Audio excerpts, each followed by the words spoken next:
Hi, I'm Sue Hatting. I'm a teacher at the Newaygo County Career Tech Center in Fremont, and I've just completed my 11th year in education. Today, I'd like to talk with you about reading assessment tools. We've all heard the debate regarding testing. Is it beneficial? How much is too much? Well, I don't have all of the answers to those questions, but I do know that testing is a great way to collect important data so that we can be better teachers. Today, we'll be looking at 3 assessments that fall into 2 categories: those that screen or identify students who are below grade level or are not progressing like their peers, and those used to diagnose specific reading difficulties. Specific options. There are many options to choose from. If you find yourself in a position where you would need to evaluate different options, you'll want to have some criteria. For today's evaluations, the criteria I used was accuracy, efficiency, and validity.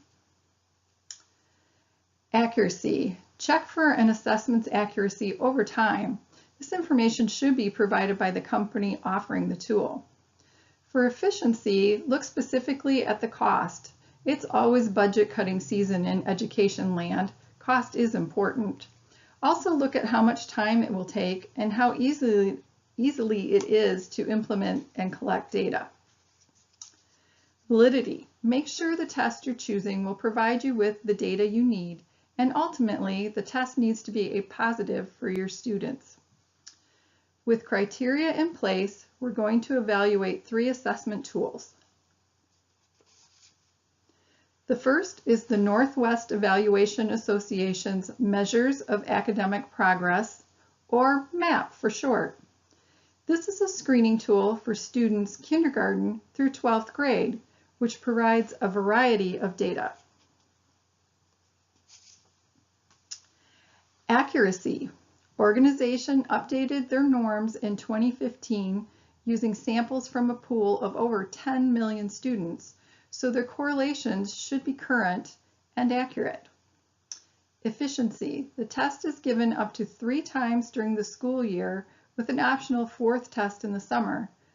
Tests take up to 60 minutes, and they are generally less expensive than other standardized tests. Regarding validity, specific learning objectives are addressed, including decoding, vocabulary acquisition, and use of context clues, among others. Next up, GORT 5, also known as Gray Oral Reading Tests, 5th edition. This test is available for those aged 6 to 23. It may be used to screen for deficiencies in fluency and comprehension. It may also be used in conjunction with other tests to diagnose reading disabilities. Accuracy. This test scores very well compared to other standardized tests. Efficiency. Each test takes only 20 to 30 minutes, but it's administered individually to students. The cost is $65 for a student book and $92 for a teacher's manual. Validity. You'll receive raw scores for rate, accuracy, fluency, and comprehension, and a composite score, which is referred to as an oral reading index. And our final tool to evaluate, curriculum-based measurement reading, or CBM-R. This test is a little different than the others. Parts of the test are standardized, like procedure and scoring, but the content may come from specific curriculum. This testing is considered by experts to be very reliable.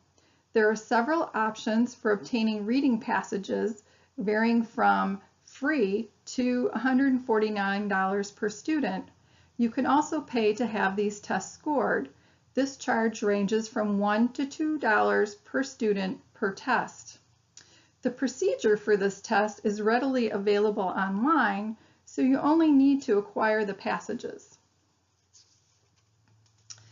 Validity. The research has shown that this assessment is especially helpful in goal setting and results monitoring for students with reading disabilities.